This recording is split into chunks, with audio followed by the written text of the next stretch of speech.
The biggest change in Two Oceans was the addition of the half marathon.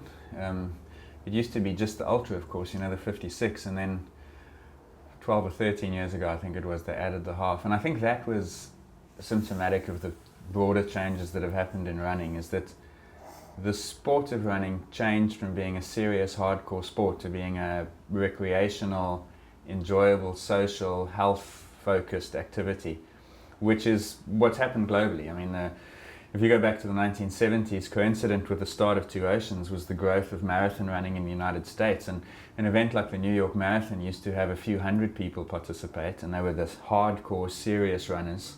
If you think of almost a stereotypical runner, that's what it looked like. Now, there are tens of thousands of people running, not just New York, but hundreds of races around the world.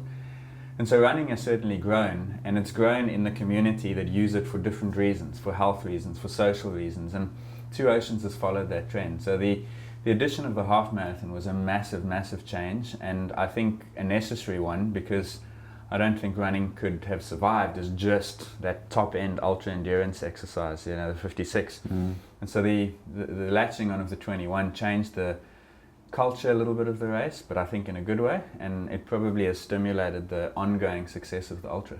Well, if we talk about the race as a whole, so the 16,000 people that will do the half marathon and the 9 or 10,000 that will do the ultra, and then of course they've got the trail runs as well, which is another indication of how they're responding to what the market wants, because that's how the sport has changed.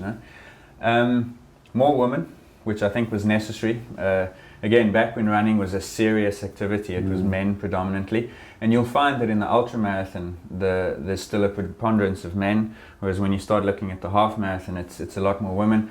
It's a lot more people who are not registered with clubs, and so they run the race on the day. Maybe they don't run seriously. It may be the only race they run during the year, whereas it would have previously been one race of many, a build-up to comrades, or the culmination of marathons before. So the whole focus around the demographic has changed a little bit.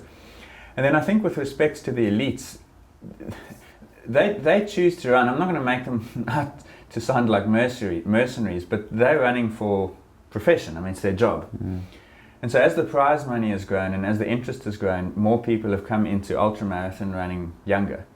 Now we can debate whether that's a good thing for what's happening at the shorter distances. We don't have the same strength we used to have over 10 kilometers, half marathon, even marathon.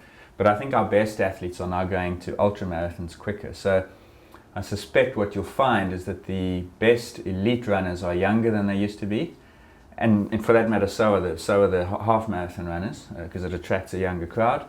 But I think the best change we've seen is just more women participating in the half marathon, and then hopefully one day they step up and continue into the ultra. Why is the participating in the race so enormous? I suspect that it's a little bit of both, in that the participation in running is probably going up outside of the race as well.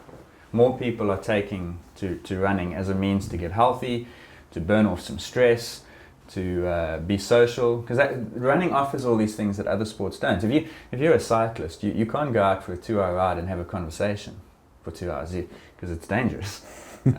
Whereas running offers you that luxury. Running is accessible. All you need is a pair of shoes and you can run anywhere in the world. And so I think running's popularity has grown as a consequence of those things, driven by the recognized need to be healthy. But what the Two Oceans offers is a marketing appeal, and the opportunity to be on the roads on what is in this area the biggest race and the most beautiful race and the most enjoyable race in the country.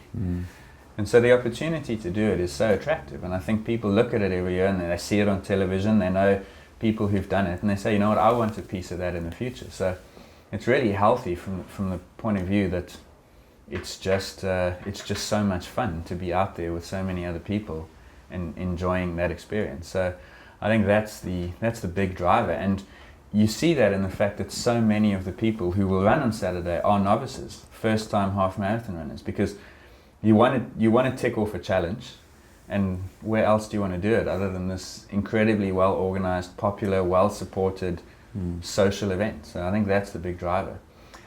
As for what those novices need to do at this stage, as little as possible. I think even the most anxious person in the world has to realize that on the Thursday afternoon before a race, there's nothing you can do to make your race better. You can't go out and cram like you would for a test or an exam. So you may as well just put your feet up and rather hit Saturday morning feeling well rested and relaxed than anxious and maybe tired as a consequence of trying to squeeze too much in. I think key is routines.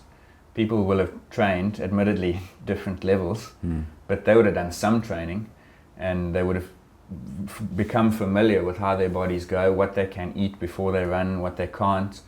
And as much as possible, I would encourage people to stick to that. It's very tempting, especially with Two Oceans, because it's so big. You go along to the expo and you see all these products being thrust in front of you. Try this, it'll help you. You can spend 2 hours walking around there.